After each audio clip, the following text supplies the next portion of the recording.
All right, welcome in. It is Friday, party day, right? Whatever you're going to do, but give it up. It's a Friday morning here where I'm at doing this right now. Shout out to all you folks out there. Thank you for being with me. Thank you for the subscribes and everything you're doing. Don't forget, follow over at Gridiron Grubb on Twitter. Subscribe here on YouTube. Spotify. You can follow on Spotify. Apple Podcast. Don't just follow on Apple Podcast. Don't just subscribe there. Get the 5-star rating review for me. Hook it up. Make me feel good. Say something good. At least leave the 5 stars. Let's move the podcast along. Let's get it going. So with today, we're going to be moving into the rest of our Week 4 breakdown that we didn't get to yesterday. Very exciting.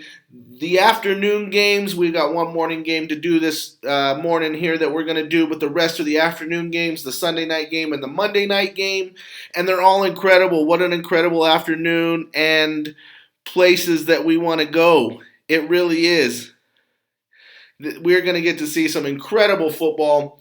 Obviously, to finish off the morning, you've got Redskins, Falcons, but then as the afternoon starts, you've got Seahawks, Niners, Cardinals at Rams, Steelers at Packers. I mean, it doesn't get any better than this. Ravens at Broncos, and then to cap it off, Brady returning to New England to face Belichick. Gronk returning to New England. Gronk has been out of practice. We're going to hope he gets to play. I'm sure he's not going to let this one go by. And then to finish it off on the Monday Night Football game with the Vegas Raiders versus the Los Angeles Chargers. What an incredible package we have going into this weekend in the afternoon and then our evening games Sunday and Monday. Just incredible. So first, let's get to the dirty business here. Get this out of the way with the Redskins, Falcons. If you're not a fan of one of these teams, might not be that exciting to you. But of course, there's a fan for every team. So looking at this, you've got Heinicke, right? Everybody was really excited after that first game. He looked good. Not so much last week. However, the Bills' defense is a different monster. You can't be mad at Heinicke for the game that he produced. But for the season so far, 59-85. He's thrown for 670 yards already. Now, the 3 interceptions have been costly for him, but he does have 5 TDs. So looking at this, you got Matt Ryan. Look, Matt Ryan has had a horrific season as far as stats go. I know they bust out a win last week in New York at the G-Men, but it's just not going on for him. Now, his completion percentage at 70.9, he's got it going good. 83 of 117 of 117. 707 yards passing. Not something super spectacular, but above average for this season. However, the 4 TDs, the 3 interceptions, plus he's got fumbles that he's had on sacks that have cost his team games and points, and he just hasn't looked good. I mean, an 87.1 QBR, he just hasn't really been getting it done, but the Falcons got it tough. They lost Julio Jones. I know they've got Calvin Ridley, but, it's just not worth what you could see out of Matt Ryan. You're just not getting what he's worth, really, and it's tough. Offensive line, defense, it's just not there for them right now this year. So moving along into the fantasy outlook of this one, you've got obviously Taylor Heinicke. He's going to, I think in this game, he has a chance to kind of rebound from what he saw last week. Obviously the Falcons are not as tough a defense as the Bills, so maybe he has a little bit of a rebound week, which would be good for him. We're going to find out. Can he rebound from what he is? If you want to find out if you're an NFL starting quarterback, it takes this maturation of finding out if you can go from a really bad week to turning that around into something better the next week, especially when you're playing a team that is nowhere near the level of the Buffalo Bills. So Antonio Gibson, he's been questionable all week. So far, he hasn't practiced. We'll see how it goes today. As I'm filming this, there was no announcement yet if he practiced today or not, but it hasn't looked that great for him. But hopefully he gets out there. He's got a shin injury. Hopefully he gets out there because That leaves the Redskins backfield a little thin. You've got Jarrett Patterson, and then you got J.D. McKissick. Obviously, McKissick more of a passing down back. We'll see if Patterson can get it done if Gibson can't be out there. McLaurin, I think he's going to have a really good game this game. I think he gets to show out. Obviously, Heineke has had his connection with McLaurin so far this season. The other guys have suffered a little bit. Dami Brown, the rookie, and then Adam Humphries. They're getting catches here and there, but they're just not getting the looks from Heineke. It's going to Logan Thomas, our tight end, and McLaurin, and even McKissick out of the backfield. So if you're one of those other receivers on the Washington football team right now, it's not looking that fantastic for you as far as fantasy stats go. But if you got McLaurin and Logan Thomas, obviously right now I kind of think they're must starts if those are guys you have, especially in a deep league or a dynasty league. Obviously you're starting McLaurin no matter what every week. Logan Thomas may have a great game this game as well. He's been a Taylor Heineke target, so look for him to get some points this game. Now moving into the Falcons, Matt Ryan, he really does struggle. This might be the week that the defensive line for the Redskins gets going. Defensive lines have been getting some sacks on Ryan, pressuring him, making him throw the ball early, or getting sacks or getting sack fumbles. And Matt Ryan is just famous for the sack fumble. He's been hitting it up. Mike Davis, I don't like much going into this. Cordell Patterson might get you some points, may get some goal line looks. He's actually getting a pickup in carries compared to what Mike Davis is actually getting, even though Davis is kind of an early down back, but they've been putting Patterson in more and more. He's been hitting holes. He's been reading the gaps. He's been doing a better job than Davis has as far as the running game. Obviously, Calvin Ridley, you're looking at probably an uptick here. Now, Russell Gage has been questionable all week. He's a did not practice type player this week so far. Again, we'll find out how it goes here Friday afternoon. If he steps on the field for at least a limited practice, maybe he gets going, maybe he doesn't. Kyle Pitts starting to pick it up. Hayden Hurst, we don't have on that list. It's been 1 week here for Hayden Hurst, and then it's kind of like how his season was last season, even before Kyle Pitts came around. However, Kyle Pitts, this last game, they started to get some more looks. Maybe Matt Ryan starts going his direction more. It seems like maybe he's picking up the offense a little better. Obviously, it takes rookie tight ends a little more. Plus, he's not a blocking tight end. He's got a lot to learn in that category. So he's missing out on a percentage of offensive plays that he might not necessarily miss out on if he was a blocker. That's going to have to something that changes in his game because look at Gronk. Okay, you want to take good tight ends, Kelsey, Gronk, all these guys like that, they block. They're there, and they're there for the play action because that's what helps out. So if you can become that type of tight end, it's really going to help his game. Not only does he have the talent, but it's going to help his game. Going into the rest of this, I actually think the Redskins turn it around this week, even though it's in Atlanta. I think the Redskins get it 24-21. Not a high-scoring game right now. The spread's got Washington football team at a -1.5, so there's nothing big going on there. And you also have 47.5 points, so I've got the under on that. With Washington football team a -110, Atlanta a -110, there's not a lot of money to be had there on the money line, but you could go whichever way you want. Obviously, that's the way the odds makers are looking at it. This is a toss-up game, and that's probably how it's going to play out this week. Is a toss-up game. Now, if Heineke comes out and balls out, maybe it changes, but I think it's this 24-21 close game, something down towards the end, a field goal, a turnover from probably Matt Ryan on a fumble or interception when it's the most costly for his team. That's been his MO the last few seasons. I don't think it changes now. Moving into our next game as we get back into the excitement of the weekend and the afternoon games, kicks off with you got Seahawks at 49ers. What a game this is going to be. This is going to be an incredible game. And if you don't think so, you're crazy. Because it's Russell Wilson, Jimmy Garoppolo, Shanahan. I mean, this offense that the 49ers got going right now, Garoppolo's actually playing very well. As you can look at this, he's only got one interception on the season. Last week, they should have won the game. Their defense let them down. Their defensive coordinators and play calling let them down after he drove down to get a game go-ahead score. Should have been game-winning touchdown for his team. Looking at Russell Wilson, 7 times. He hasn't thrown a pick yet this season. That's incredible. One of the things that's been on his plate the last few seasons, even though he's having to do it all, and he's still having to do it all pretty much, is there was some interceptions that were costly. However, he's had a few fumbles this season, but that's okay. He's thrown for 895 yards on just 63 completions. That's pretty damn good. Look at that. He's thrown over 235 more yards than Garoppolo, and he's got one less completion. So that shows you he's been hitting the bombs. Lockett's been getting downfield. This last game, it was a DK Metcalf game. We're going to find out what goes on this game, but look at those QBRs.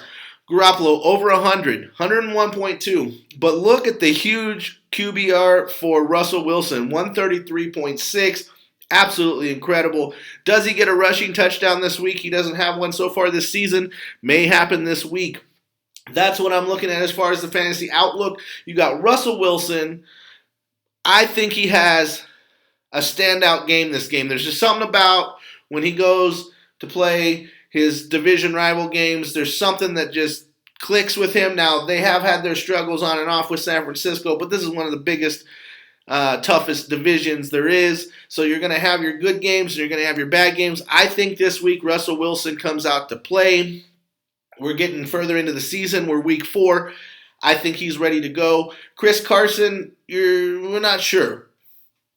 You know, they're trying to grind out that run. He had a big run last week for a long touchdown, but it just hasn't been there yet this year for them to be dominant in that and be balanced on their offense. That's what's been killing Russell Wilson over the last few seasons. Even with Chris Carson there, they paid him money. He's got to hit holes better. That's where he originally started, he was reading really good holes and hitting the gaps. Now, I know the offensive line hasn't been putting out big, huge gaps for Chris Carson, but it's got to get better all around. From line, from him, he's got to have some cuts. He's got to break through holes. Look at the backs that do good in the league. They're guys who stick their foot in the ground and get through the hole that's not there immediately in front of them. They can go left, they can go right. Chris Carson's got to work on that part of his game. Can't just be straight downhill runner. Even Derrick Henry is putting his foot in the ground and hitting holes. Rashad Penny's been questionable all week, did not practice. See where that goes. If so, that leaves Travis Homer and maybe DJ Dallas in the backfield mix-up. We'll find out. DK Metcalf limited, and Tyler Lockett with his hip. You know, he hurt that last week in the game. He did come back for a few snaps, I believe, but we'll see if he... how sore that hip is or how bad it is. If so, look for Freddie Swain to kick in there. And if Eskridge, the rookie, can get out, he may be something you see a little bit of because he's got that Tyler Lockett big play speed down the field. If Lockett doesn't play, that might be, if he comes in, the rookie, he might be a guy Russell Wilson hits a couple times deep. But Freddie Swain's been known to come out there and hit it. So Everett, the tight end, is out. Will Dissly, that'll be your option. Not sure how big of an option that's going to be this week. Tough defense with linebackers galore and safeties taking out the tight end. And obviously you don't have a tight end who is a dominant force as far as fantasy in the first place. Moving into the 49ers, I think Garoppolo has his game again this week. Now, Elijah Mitchell, he's been limited participant all week with that injury. Trey Sermon, we'll see. I don't think he looked that spectacular. He made a couple runs. Everybody blew him up as this rookie who was going to come out and it was going to be this most spectacular rookie ascension, but it hasn't been. Actually, Elijah Mitchell has been the one who snuck up there and is the starting back if he's available and if his injury doesn't hinder him during the game. You may have a wild split here in this backfield. I don't really like it if both guys are playing. It's might be trouble. You never know what Shanahan's going to kick in with. Deebo Samuel, obviously going to get his looks and his targets and his runs. Brandon Ayuk, they're mixing it up with both these guys. Even Sanu got in the mix last week, but Brandon Ayuk finally, after a few games, got going last week. That's okay. That's what it's happening. Now Kittle, that's the worry. Did not participate in practice all week. He's questionable. I think he gets out there. If not, Ross Dwelly, he's been known to show out for a few games when Kittle's had to sit. So we'll see. Can they get it done? Probably without Kittle, but obviously it makes their offense go so much better when that guy's out there and he can hit the passes over the middle, take the tough possession passes down low. Again, Garoppolo, I think he has a good week this week. The Seahawks defense has been okay, but it hasn't been anything spectacular, and I think quarterbacks can have a good fantasy points against that team. So looking at the score here, I got a close one. I think the Seahawks pull it out in San Francisco, 27-24. I think San Fran loses another heartbreaker at the end. Russell Wilson's been known to do things like Aaron Rodgers, and I think there's just this magic that can happen, and I think they get it again this week. 49ers are, -3. So obviously taking the Seahawks. I'm taking the Seahawks, especially if I'm taking the 49ers with -3. So you got 52 point is the over-under. I'm right at 1 point under, so I'm looking at, I don't think it's going to get to that high-scoring game above 52, but it could. Money line, you're -115 Seahawks and -105 San Francisco. So again, when the money line, we're at a toss-up game. We'll find out what happens. Moving on to the AZ Cardinals versus the LA Rams. Woo! This is another one that might get you excited because how could you not? Look at what Stafford's doing. It's incredible. Look what Kyler Murray's doing. It's incredible. Kyler Murray already over 1,000 yards passing on 78 completions. Incredible. He's getting the ball deep. But look at Matthew Stafford on 66 completions. He's dang near 1,000 yards. So you got 9 TDs to 1 interception from Stafford. Obviously what's hindered Murray a little bit is his 4 interceptions, but look at both of their QBRs, a 113.4 for Murray and a 129.8 for Stafford. I mean, everybody gave him a little bit of grief when he was at the Lions, and there was a lot of haters that came out when he left the Lions, and they're like, come on, Matthew Stafford to the Rams. It's not going to be that great. Well, give me a break. This guy has got it going on here. He has the game going. I mean, it's incredible what he's done here. 70% completion, but look at Kyler Murray's completion percentage. 76.5, absolutely incredible. He's got it going as well. This is going to be a hell of an exciting game. Now, obviously Kyler Murray, you're throwing him in there. Doesn't matter what type of league you're in. Dynasty, multi-quarterback, single quarterback, regular league with kickers and defenses. You're throwing him in there. Kyler Murray's playing every week that he's a starting quarterback. Chase Edmonds and James Conner, that's where my worry is in this backfield. Conner's been stealing a little more carries from Edmonds. Edmonds hasn't seen the field. It's almost like the situation you saw last year where Kenyon Drake was the starter and Edmonds was getting a lot of looks. It's kind of turning that way right now in Arizona with Conner getting a little more looks, especially inside the 20 in the red zone. So I don't know how much of a trustable backfield you have here. However, again, I think going against the Rams, I'm not sure I like either back that much anyway as far as the run game. Look what they did to Fournette and Jones last week from the Rams defense. So going into this, though, Hopkins, A.J. Green, and the surprise of the season is Christian Kirk. This guy is the surprise sleeper of the season. Everybody dropped him off his radar. People were trading him, dropping him, not drafting him. And look what he's doing. He's just tearing it up. I haven't looked officially, but he's got to have more points than probably both of the other starting receivers in front of him. He's definitely got more than the rookie Moore. And then there's this other tight end that's been stepping up. Max Williams, right, came over from the Ravens, and everybody, it's been kind of a sleeper. He started to show out in some games. So this might be an offense that gets going. I'm not big on the backs against that defensive line. I'm just not. But Hopkins, you got D-Hop, and you got Christian Kirk, and I would take Christian Kirk over A.J. Green any day of the week. Max Williams may show out. Now, moving into the Rams, Matthew Stafford, think he's got a week coming again. Now, this Cardinals defensive line, when it decides to show it last week in Jacksonville, it didn't show up in the first half, but it showed up in the second half. And when it shows up, it shows up. And so we'll see how Stafford does. Can that line? We've had Henderson with a limited participant shoulder injury. He's been limited all week. Sony Michel in Henderson's absence last week did okay, but I would give him just okay. Of course, it was against the Bucs defensive line, so there's not much to judge on if he can or can't get it done if Henderson doesn't go. However, he's been limited, so I think he's going to go. But again, how much does he play? This is a backfield that worries me when you have a guy who has an injury and you're just not sure how the split's going to happen. Robert Woods, obviously, you're going with Robert Woods if you got him as a starter. He hasn't had a ball-out game this year, but he's producing fantasy points. Cooper Kupp is balling out every week. In PPRs, he's got over 90 points. The dude is close to 100 points in PPRs in 3 games. That's incredible.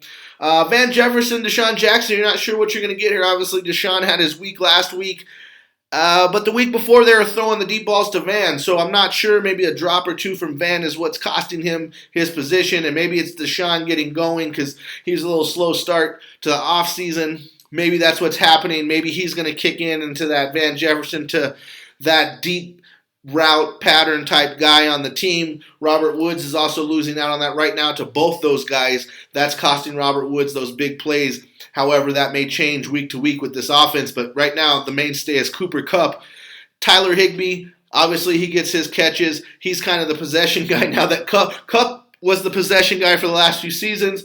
Now that Stafford's loving this guy, Kupp's actually becoming a big play guy, and Higbee's becoming more of the possession guy that's getting some short passes and a little bit of tight end screen game from there. So see where those guys go. I've got this one. I think the Rams put it down at the end. I think they get a touchdown win, 34-27. They beat the spread. They're -5 for the Rams as the spread. I also think they beat the over as it's 55. I think the over is the play. Rams -200, AZ 175 on the money line. I might take the money line on that. You know, if I was betting the money line, AZ might be the way I go because they might pull out the win. You just don't know. This division beats each other up. It could be incredible. That could be a place you make some dough going with AZ on the money line. Now, moving into our Steelers-Packers game. The battle of aging quarterbacks. However, Rodgers looking good and Roethlisberger looking like he has super aged. Now, he had the injury a few years back. I don't know how much that's costing him, but it just looks like his body might be done. His mind, I don't know. I don't know where this is at. I appreciate him. Now, however, he has 801 yards passing, but the 3 TDs and 3 interceptions, then he's got some fumbles that have really cost his team. His QBR right now is only a 79. That's almost the worst in the league. He's just not getting it done. His mentality is just not getting it done, but it's going back to, look, he's thrown the ball 130 times. The other team, the Packers, have Aaron Rodgers. They've only thrown the ball 88 times with him. How does that happen? The Steelers have been in this kind of snowball effect for the last probably 3 and 4 seasons. I know the offensive line isn't that spectacular for the run. They didn't change anything about it, and they're really struggling because they're not able to have a balanced offense. They're just not running the ball. Najee Harris got in the game last week. I think he didn't even break 50 yards rushing. All his yards came on catching passes out of the backfield. Okay, that's good, but when are they going to establish the run? That's the reason they drafted Najee Harris. It's not happening right now. Aaron Rodgers and the Packers, they mix it up. That's the reason the guy only has 88 passes. However, look at that. He's got 60 completions out of that 88.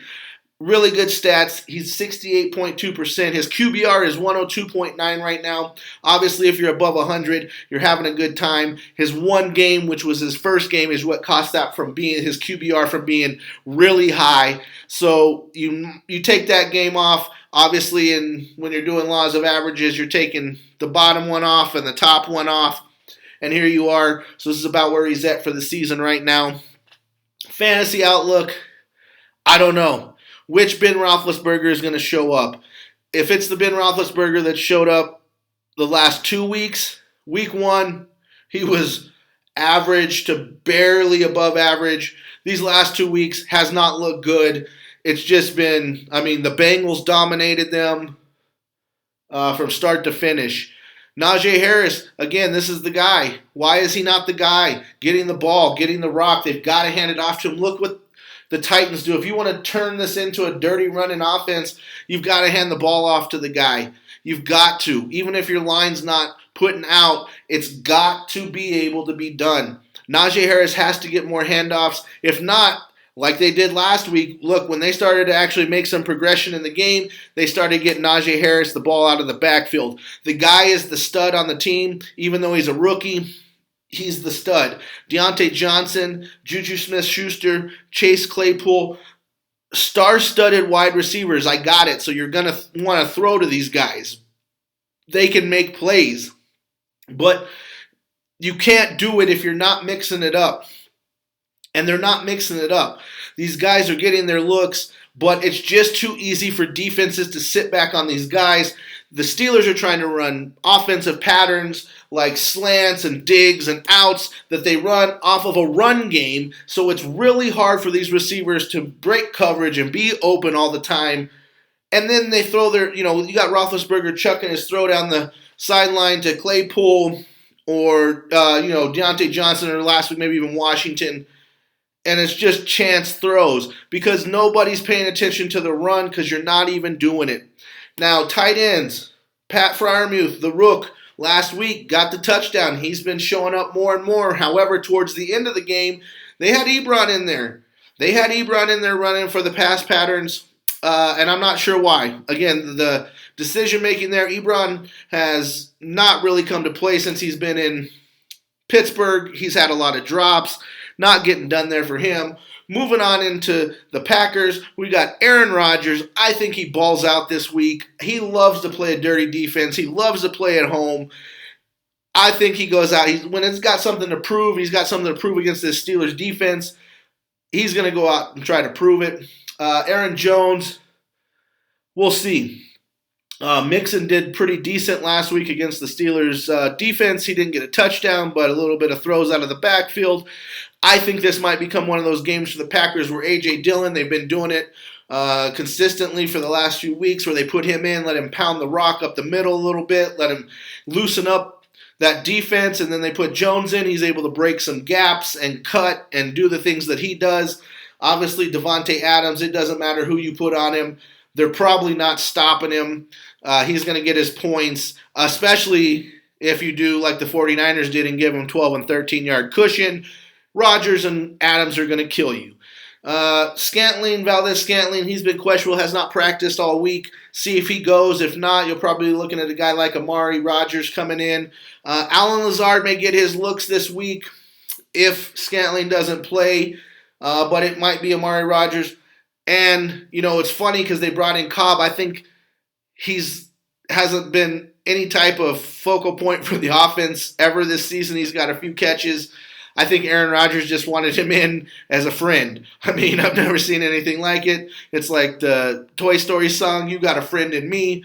I've never seen anything like this. Robert Tonyan, he is having an up and down season so far through 3 games. He gets his looks. If Scantling doesn't play, maybe he gets a few more looks this game. If they get a lot of red zone looks, maybe he gets some more looks, because that's where he goes big with Aaron Rodgers, is inside the 20, especially inside the 10. So look for that to happen. Moving into the score of this game, I think the Packers bring it. I think it gets a little more high scoring than people are looking at. And so I just think it's there. I've actually got it almost 10 points higher on the over, as I've got 31-24. Packers roll, but I think it's maybe even like a late score for the Steelers that actually gets that 24. I don't think it's actually that close. Obviously, with mine, I've got the Packers covering the 6.5 spread with a 7-point victory. Pittsburgh plus 240, Green Bay minus 300. I don't know if I want anything to do with Green Bay's bet in this game unless I'm sure I'm winning. If I've got $300 to win me $100. So I'm not sure. I know they might win. I might go with the Steelers plus 240 and double my money there just on the bet, just for fun. Again, that would be a fun bet, not a serious bet. However, if you want the money and you're looking for a serious bet, you're probably betting Green Bay just to kick in. You may put down, double the minus 300, kick yourself back a couple $100. I don't know if it gets close, even though I've got this score at a touchdown. Again, like I say, I think, the Steelers are really good right now at losing for most of the game and then kind of sneaking back in the end and scoring to make it look presentable. That's where they've been, and that's where I'm finishing with that. Moving on, Ravens, Broncos. This is going to be a slugfest. As I got on air, Lamar Jackson practiced today, so we know that's all good. He's going to play. Looking at this, you would think Lamar Jackson wasn't having a great season. However, you could probably up those pass TDs by 3 or 4 if we could get Hollywood Brown to catch the football. I don't know what's going on with that guy. It's been going on for a couple seasons. I don't know if it's a mental issue or what. The dude is open a lot, and he drops a lot of open passes. It's not even contested passes. So I don't know what's going on with the kid, but he hasn't been showing out for his quarterback in Lamar Jackson, who needs that passing game to get going, because Lamar, in order for him to be amazing with the run, you've got to have that pass game going. This is almost the opposite of the teams who pass all the time. The Ravens are getting stuck having to run all the time, and it's just not conducive to what they need. Maybe when they get Bateman back. But Watkins showed out the first week, and he's been quiet since. They got to get these receivers going. They've got to get open for this guy. Brown is the guy he's supposed to go to, and they've tailored that offense and passing game to be for him right now. When he's open, he's got to catch the dang football. If he doesn't, the Ravens' success is going to go from that, because what these teams are going to do, look, even what the Lions did. Now the Lions gave a little blueprint they took from other people's books, and they added to it of how to collapse Lamar in the pocket, keep him in the pocket, and collapse from behind him. So we'll see if that continues. I think the Broncos come with that same similar style of offense or defense against this offense of the Ravens, and just try to contain him, not let him get outside the pockets, and just collapse from behind. I think that's going to be a lot of the play here. The Broncos have a lot of linebackers and safeties, nickelbacks, who can play that spy on Lamar, and I think that's the type of defense you get. We'll see where it goes. The guy who's been balling out is Teddy Bridgewater, shocker of the season. As everybody was saying, Locke should be the quarterback. Well, obviously they made the right decision, because this dude is 73 of 95, 827 yards, 4 TDs, no interceptions, 76.8 completion percentage, and 116.4 QBR. Incredible. He's taking care of the football. He's making the plays that need to be played. I know they haven't played a team that's won a single game yet. Opponents are 0-9 combined. I know who they've played. Doesn't matter. It's the NFL. If Bridgewater was doing poo, then they wouldn't be doing as good. It wouldn't matter. And he's played his game. You can only play the team that is on your schedule. They're doing it. They've beat those guys, and Bridgewater has looked good at controlling the football. Don't get me wrong, because the Jets, they don't have a terrible defense, and it's going to get better as time goes on with Sale there coaching. But look at the numbers. They speak for themselves. If he was a bad quarterback or not doing good, I would love to see him have more passing TDs. However, the 4 TDs are good because most of their games they've been up early and they've been running the football to kill clock. Looking at this, obviously Lamar Jackson, you're rolling with him. He's been having back spasms all week. Hopefully that does not hinder him during the game. I do not like their running back field at all right now. Tyson Williams, everybody was so high on him last week because he was going to be the running back. Didn't matter. The dude can't block. Look at the first overtime game with the Ravens. The reason they lost is because that dude can't pass block yet. Doesn't mean he's not going to do it in the future. He doesn't do it now, and that's what's important. Latavius Murray, maybe Devontae Freeman, Who knows who gets going there? If they don't get their run game going against the Broncos, they're going to be in real trouble, especially if we can't get number 5 over here to catch some passes. Sammy Watkins, Marquise Brown, Devin Duvernay right now. Now, he's the guy who's been kind of, Mr. UT Longhorn, who stepped in as just a punt returner. He's been kind of stepping up in this game with the receivers sidelined and then Brown not making plays that he should. Duvernay's been getting some more looks, and he's got the speed to do it. So we'll see where he goes. He made some amazing plays at the University of Texas. He's got some amazing catches. You can look him up. He can do it. Maybe this is his chance to show out if Brown's not going to get it done. And then when Bateman comes back, maybe if it's a Duvernay-Bateman series, Marquise Brown may be on the block after this season. Who knows? Mark Andrews, always going to get his play. He's the comfort guy. He's the guy who picks apart the cover 2 zones. He's the guy who picks out the curl zones. He knows how to move. He gets himself open. Lamar Jackson's doing a lot of scrambling, looking around. If you don't cover Andrews, he's going to get the ball, so that's going to be the biggest play there. Again, Teddy Bridgewater, he's not going to put out 35-point, 40-point fantasy game. That's not his game. However, he's consistent. If you want a quarterback that's going to get you consistent points, he's going to do it. Right now, Melvin Gordon has been limited all week in practice. We'll see if he comes about. If not, look for Williams to be the horse this week.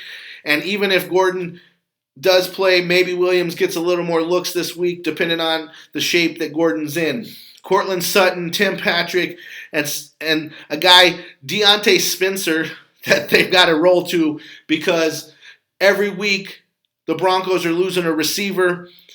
It's sad news. It doesn't work out good for them right now. However, maybe in a few weeks they get Jerry Jeudy back. It's a high ankle sprain. You never know how long those are going to linger. They don't want to rush him back. We'll see what they can do. I would look for Tim Patrick maybe to have a big week in this offense. He's one of those type of receivers that he can catch, go up in the end zone and get the catch. He's also a guy who runs really good off the pick routes, runs a good possession game. Cortland Sutton, he's there, hasn't been proving himself yet. Everybody, again, in the offseason talked about this was going to be the guy, and this was his season. So far, it hasn't been that way. I like Tim Patrick in this game. Noah Fant, again, against the Ravens defense, he may be a guy that has to get some extra looks this week, especially if that receiving core is as depleted as it is. He may be a guy who gets some extra looks. Him and Tim Patrick, that's where I'm going at with this fantasy game. Moving on into this score, we're looking at 21-24. I think the Broncos hold it off in Mile High, maybe a late field goal, wins the game. Crusher for the Ravens after they had the crushing field goal from 66 yards last week. I've got the Broncos hitting one this week, and they beat the spread at -1. We get the over at 45 instead of 44.5. That's where I'm looking there. You've got Broncos -110, Baltimore -110. So, again, we're talking about a toss-up game. Whichever way you want to throw your money there. It might be you throw it on your favorite team or player, but that's where we're going there. Moving into the game of probably the 2000s. I don't think there's going to be another game like this for a long time. There is not going to be anything like this. You've got Tom Brady going back to New England to visit Bill Belichick and supposedly the new suitor, the new Tom Brady, number 10, Mac Jones. Hasn't happened yet, but we'll see. Patriots fans, unfortunately, like a lot of fan bases do, got themselves way too pumped up about, oh, this is going to be the next Tom Brady. And then when they struggle a little bit at the beginning of the season, all of a sudden, oh my God, hit the panic button, blah, blah, blah. They've got to get over it. When you have a rookie quarterback, it's going to take some time. I don't care. It's going to take 2-3 years. Like I said, even with Tom Brady, it took him about 5 years to master that offense before he became the guy who was winning all the games instead of the defense. But he did it, and now he's a master of the NFL, and he's done it. Mac Jones is going to take time. It doesn't matter what rookie or young quarterback you have. It takes time. Look at Trevor Lawrence on the Thursday night game against the Bengals. Did they win? No, but look at his play. It has progressively gotten better each week. The Pats will have that happen. This is a tough one. I don't. Mac Jones, this will be a lot of pressure on this kid's shoulders. However, going back into what I was talking about with the Steelers, even though it's Tom Brady, they are not mixing it up. Even though he's thrown for over 1,000 yards, 141 passes. Now the dude's he's hit 97 of the 141, so that's an incredible rate there to almost have 100 completions already through 3 games. However, with his 10 TDs and his 2 interceptions, it's a Tom Brady season. That's what he does. However, their run game, Fournette and all these guys are not getting going, but Tom Brady's QBR of 109.3. He even has a rushing TD. I mean, what are you going to do? And he juke. Did you see his rushing TD? I mean, come on. Anyway, Mac Jones, 81 of 120. So again, the Patriots doing a little more passing than they usually do. That's not their MO. They usually have a balanced offense, and I'm really shocked that with this rookie quarterback, they haven't protected him more as far as play calling, and I just think it needs to be that way for them. 737 yards, 2 TDs to 3 interceptions. Not going to get it done in New England. They're not going to be happy if you have more interceptions than touchdowns at any point. Doesn't matter. They're not happy with that. Actually, no fan base would be, and especially that fan base is not going to be. However, his completion percentage is 67.5%. That's not bad, but the QBR at 79.1. This is to talk about. This has been Roethlisberger area. This is not good. This is, we're talking low level in the league, not getting it done. However, I talked about this going into the season when Mac Jones, I knew he was going to be the starter before they released Cam Newton and all the things. I already saw it coming. I knew the mindset that was going to happen here because the kid was so good at the playbook. He understood the game so much. It's going to take him some time. He's got happy feet in the pocket. It causes him to throw bad. They can only work on it in practice and in the games if he's the starter. So that's where we're at. And his decision-making is going to get better. His blitz reads, all the things that are different than, again, when you're at Alabama, everything's different. The players on the other side of the field are not as good as the players on your side of the field for the most part at any game of the season. So you just got to go with that and roll with that. He's got a lot to learn. I think it happens, but this is about Tom Brady and Mr. Gronkowski coming back to New England, and I think they put it down. I'm really hoping that Gronk gets to go. He hasn't practiced all week with his rib injury. He did come back in the game last week after he sustained the injury, so we're hoping for the best for him. He looks good. He's feeling good. That's all I hope for because this is the game of the 2000s so far. Tom Brady, Gronk coming back to face the Patriots. We want to see all the goodness from that. However, the Patriots have a good chance here. It is in Foxborough. It is Belichick. And you got all the guys on the coaching staff who know everything about what Tom Brady wants to do and the checks he wants to make and all the things. So don't get me wrong, just because it's Tom Brady doesn't mean these guys aren't going to be teaching their defense. And the defense has been on the other side of the field. A lot of these guys have played with Tom Brady that are on that defense, the linebackers and some of the secondary members and some of the defensive linemen have been on the field with Tom Brady during practice. They're going to know what he's checking to in a certain, state, and it may not be perfect, but they're going to know a lot of these things. But this is exciting. Ronald Jones, Leonard Fournette, they've got to get going in this game for them. They have to be more balanced.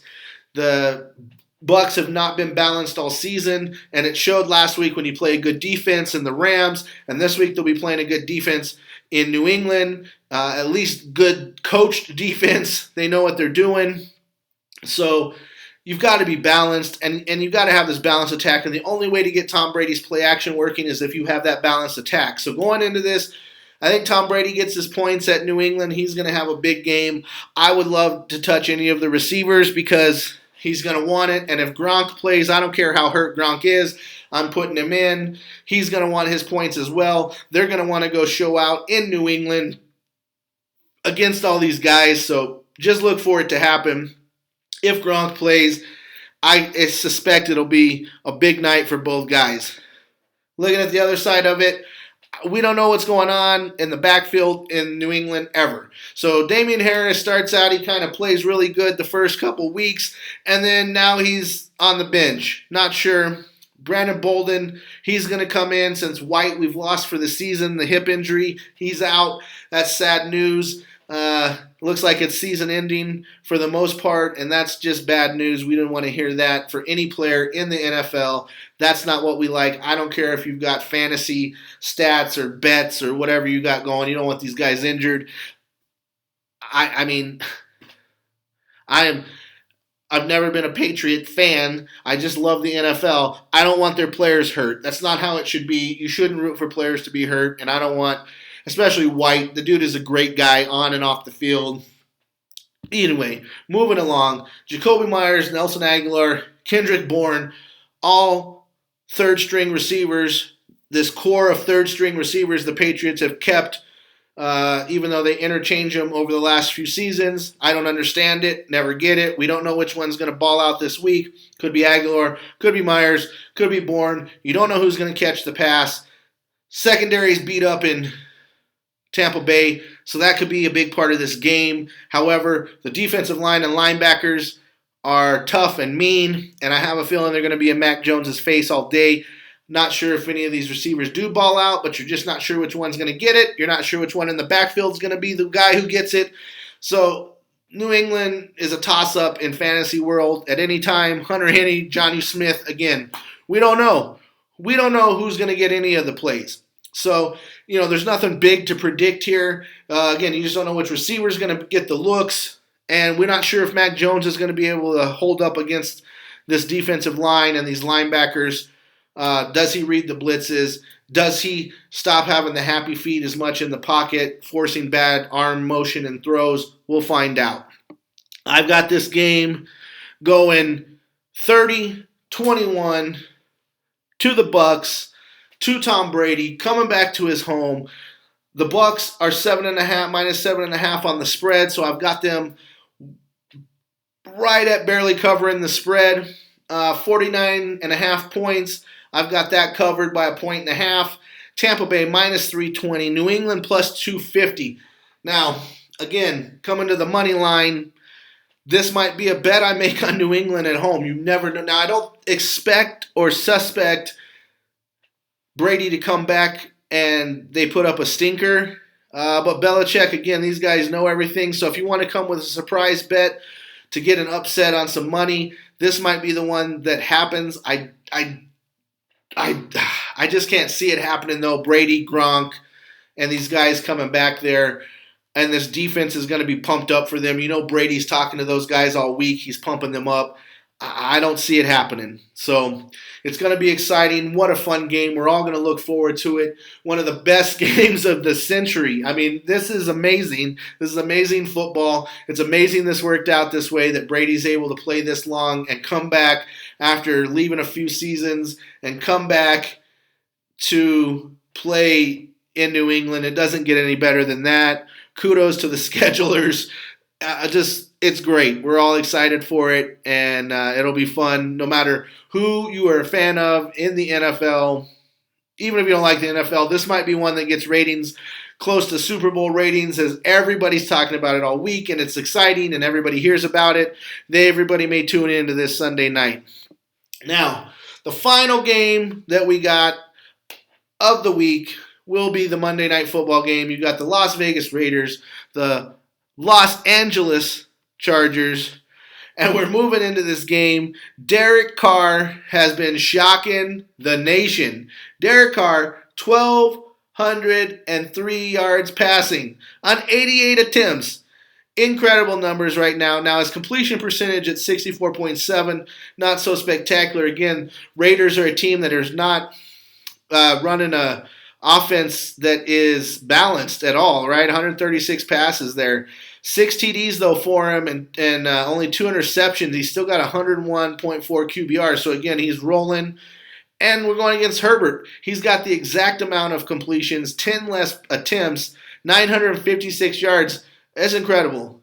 He's like 250 yards behind Carr, and they have the same completions. That it's amazing. So, I mean, just it's incredible. He's 88 of 126, just incredible. So, as we move into this, it's a pretty dang even. Look at the quarterback numbers. I mean, they're pretty even. You've got 6 TDs for Herbert, 3 interceptions for Herbert. 69.8 is the percentage. QBR 97.8.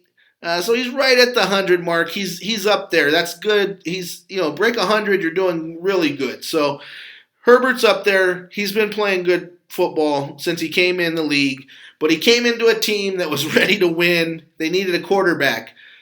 So that's where I go with a lot of these as well. I've talked earlier in the week about these young quarterbacks. They didn't come into the Chargers. They didn't come into a situation where they had an offensive line, 3 receivers, a tight end, 2 running backs, and an above-average defense. Not every rookie quarterback comes into that scene. Not every rookie quarterback comes into that scene. Just think about that. It doesn't happen very often.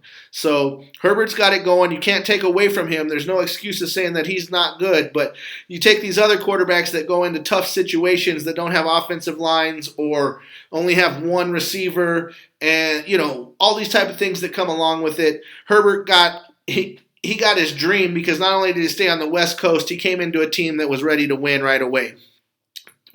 That's why they fired their coach last season, because they're a team that's already ready to win. Most teams wouldn't fire a coach after a quarterback's rookie season because they know there's stuff to be built around. The Chargers were ready to win, especially when Herbert came out and they went, oh, this kid is a good quarterback, right? He's really good. So I don't understand everybody jumping off the wagon of other quarterbacks and saying, well, they're not Herbert. Doesn't matter. Nobody's Herbert. He got to come into a situation where he has the unlimited source of talent around him. Running backs, receivers, tight ends, and an offensive line that protects him. So come on. Now, moving into this, Derek Carr, I expect him to get his yards. Josh Jacobs has been limited all week, but is back at practice. Kenyon Drake, he didn't look very... I don't know what's going on there. It doesn't look like... I haven't understood this signing since they did it, and I don't think even the Raiders fans or Raider Nation did. Even when he came in for Jacobs, nothing spectacular there. Again, that's a player that if the Dolphins hadn't released, he might be having a good career there. They let him go, and it's just been kind of downhill a little bit for him. Henry Ruggs, Brian Edwards, Hunter Renfrow. Pick one. This is one of those weeks that you may see 2 or 3 of those guys ball out. So this is kind of like a bingo pick'em game. Which one's going to get the most points? I think they all have a really good fantasy day. Just who gets the touchdowns, and that's what's going to break this apart. And obviously you have Darren Waller. No matter what league, again, you're starting this guy. Doesn't matter. If you have this guy as your tight end, you drafted him early. He's your tight end every week that he's on the field. The end. Herbert, I think he comes out. It's a Monday Night Football game. We're going to find out about him. Do the Raiders have some special packages? It is John Gruden. He does know how to confuse a rookie quarterback. We'll see how this goes. Austin Eckler out of the backfield. You're looking pretty good. Larry Roundtree has come up and become a better backup in that rotation. A lot of people expected that this offseason since he got drafted. Keenan Allen, he's been limited all week. Expect him to play. It's a Monday night game. He'll be fine. Mike Williams and Jalen Guyton. Obviously, Mike Williams balled out last week. I even played him in one of my fantasy leagues. Didn't matter. Still won. But he balled out against me. I still won. That's all I got to say. Jared Cook, the guy just keeps going. He's like the Energizer tight end. He just keeps going. Now, he's not like Gronk special, but he just keeps going. He's always there. He's always the cushion for a quarterback to throw a ball to. He's been doing it ever since he came into the league. He's just a guy who gets there. He's a serviceable tight end every week that he plays, and he may have a huge week, and he may just have a serviceable week. You never know what you're going to get from him. However, he's just the guy that's there to make it happen. This game, finishing it off on Monday night, I think the Chargers pull it off at home, and they beat the spread as they're a -3, and they win by 4. I've got it 34-30. I think the score gets up there a little bit. So obviously it's the over on the 52.5. You've got Chargers -150, Raiders +125. Here's another one where if you wanted to throw a little money down on the Raiders, because I kind of see it that way. You never know what mistake's going to happen in this game. That on the money line, you could throw a little bucks down on the Raiders, try to get that upset money coming in. And with that, that is the week. It's Friday. We're going to have some fun. Everybody enjoy college football on Saturday. And then our NFL is going to get better as the day rolls on Sunday. And into Sunday night, it's going to be exciting. And even the Monday night game, we're looking at a good finish to this week. Don't forget, follow at Gridiron Grubb on Twitter. Subscribe here on YouTube, Spotify, Apple Podcast, 5 stars on Apple Podcast. Don't forget. And with that, have a great weekend. I appreciate you all. And we'll see you next week. Peace.